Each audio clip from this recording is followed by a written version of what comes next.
Hello everyone, this is Rahul. So in this video, I will show you how to reset your Instagram Explore section.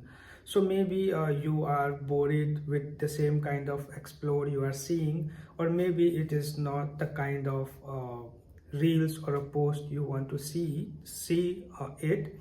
So in this video, I will show you how to reset it. But before that, once you will reset it, you cannot undo it, and after resetting it, whatever type of post you are going to like, on the basis of that it will show you in your explore section.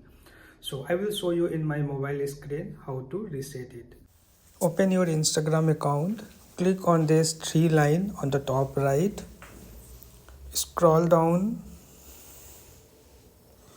Here you will see the option as what you see. Here you need to click on content preference. So the last option is reset suggested content. So here you can see you just need to click on next, and once you will click on next, it will clear and you will start with a fresh content. You will see a fresh content in your explore section. So I hope you will find this video useful. Thank you.